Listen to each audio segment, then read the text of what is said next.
all roads lead to Australia. You know this. And so we sat and we looked at the calendar and we're like, well, let's pop down for a gig.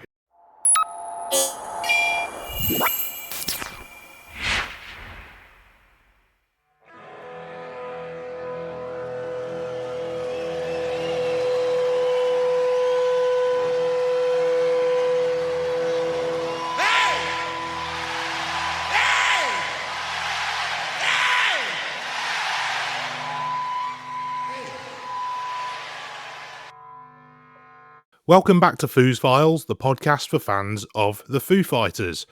Hope you're all doing well. It's Dan here. It's a short episode from me this week. You might be able to tell from my voice that I've been struck down by a bit of a lurgy, so I'm a little bit underprepared and almost didn't make it, but there's been a bit going on in Foo Fighters world, so I've just about managed to jump on and do a little roundup of the past week's events. And of course, we've had two big gig announcements.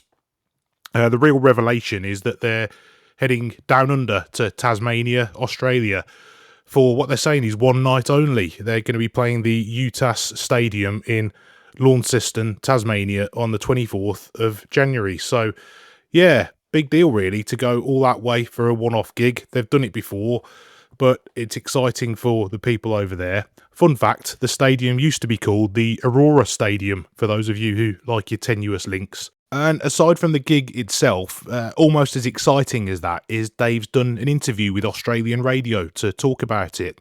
So he dialed into Triple M for a short interview. It was about 10 minutes long to discuss the show, discuss his fond memories of playing in Australia, which he's talked about a lot before.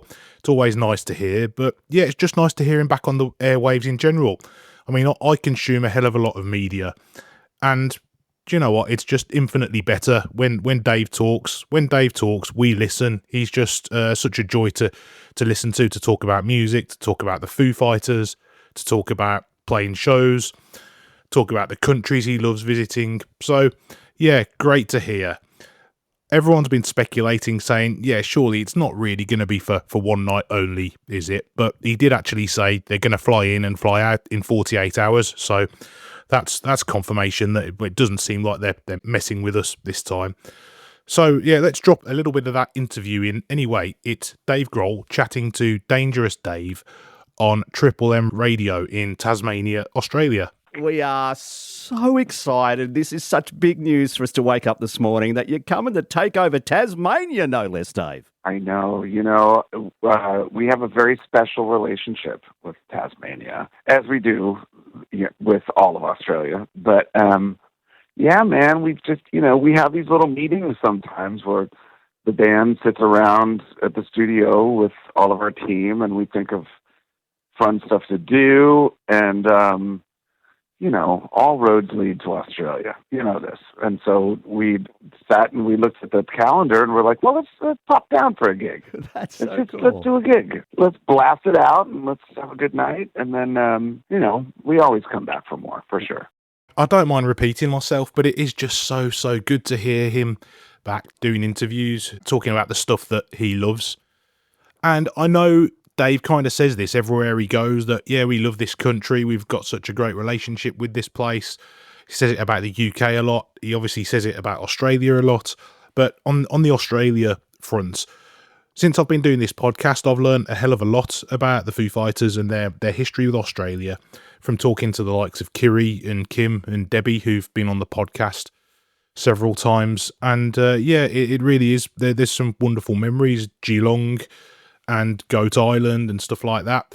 And so I thought I'd drop in this nice, funny story, actually, from Debbie Sheppard, who runs the Aussie Foo Crew page, about when Dave came to Australia in 2017, actually with Chevy Metal, to play a show at the Oxford Art Factory.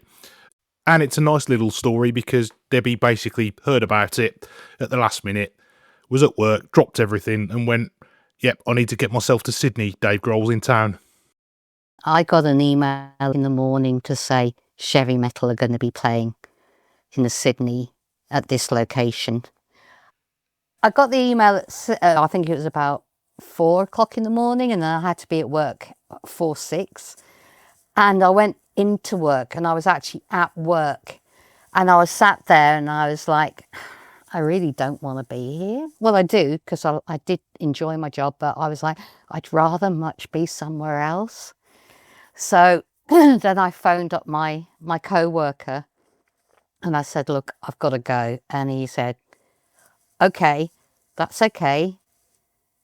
I'll get there as soon as I can and you go. And I was like, okay. And I spoke to my bosses and they would go, okay, go.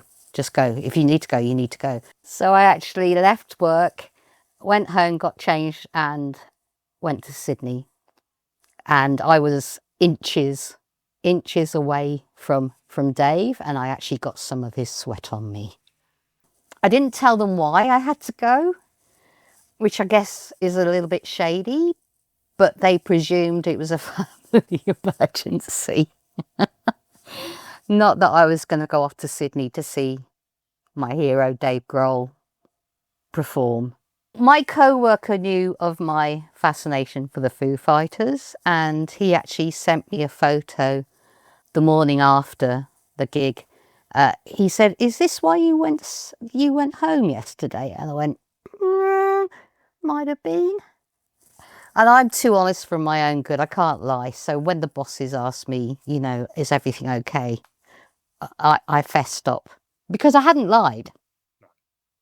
I just hadn't told the full story. So it was one day, and they forgave me. I mean, all I can say about that is good on Debbie's bosses for forgiving her. And let's face it, I think we'd all have done exactly the same thing in her situation. There are probably some of you out there who are listening to this who have done much worse to get to a Foo Fighters show. Now, the other announcement, of course, this week was the show at the Kia Forum in LA on the 14th of Jan, Dave's birthday, as a special benefit with Hope the Mission, the charity that Dave has a long association with, and obviously they've just honoured him with that gala dinner, so that's going to be great. It's a venue they're very familiar with. They've played several times before, most memorably, of course, the Taylor Hawkins LA tribute concert was there. So I thought I'd drop in a little message that I had some time ago from Mike Boyd from Colorado, who attended that concert. He sent me a message going back a few months now to share his memories of that because it was such a special experience for him. And yeah, just haven't had a chance to drop Mike's message into the show over the past few months. So let's have a little listen to that. Hello, Foos Files. This is Michael on my way to work with a quick crazy concert story. So, crazy concert story was just being able to see the LA Taylor Hawkins tribute concert live. I had tickets to one of the tours from 2022 that was understandably canceled. I was unfortunately never able to see them live before that tribute concert. Schedules never aligned where they were playing where I was, or I was out of town or something like that. So when they announced the Taylor Hawkins tribute concert, I knew I had to be at that show. I was thinking it could possibly be my last chance to really see them. I think a lot of fans probably felt that same way, where everything was kind of up in the air. Nobody really knew what was going to happen after those tribute shows. I don't even think the band completely knew what they were going to do either. So got on Ticketmaster, got 2 tickets. Very surprisingly, was able to get 2 of them. Very nerve-wracking time getting those tickets, but my friend and I flew out to LA the Monday before the show. I went to the Forum, got some merch, and then Tuesday, got up at 7 a.m., went back to the Forum, got more merch, hung out with more incredible fans in the merch line, went back to our hotel, and then kind of just hung out until we had to go back up to the show. The show was absolutely incredible. I kind of joke that it ruined concerts for me going forward, because I don't think any concert I ever have seen or will see will top the Taylor Hawkins tribute show. It was just incredible. And after that, we went back to our hotel, got a flight at 5 in the morning to come home. I think by the time I got back home into my bed, I had been up for 30 hours or something like that. And the crazy thing is, I would absolutely do it all over again. Thanks for listening. Take care. So that's it for this week. A busy one again in Foo Fighters world in terms of announcements. So that's my little roundup of things. Hopefully next week I'll be back fighting fit again, and we'll do something a bit more substantial. But thanks for sticking with it anyway. Appreciate you listening as always. And if you're enjoying the show, please do leave us a rating and review on your favourite podcast app. Really does mean a lot. Take care, and I'll see you next time.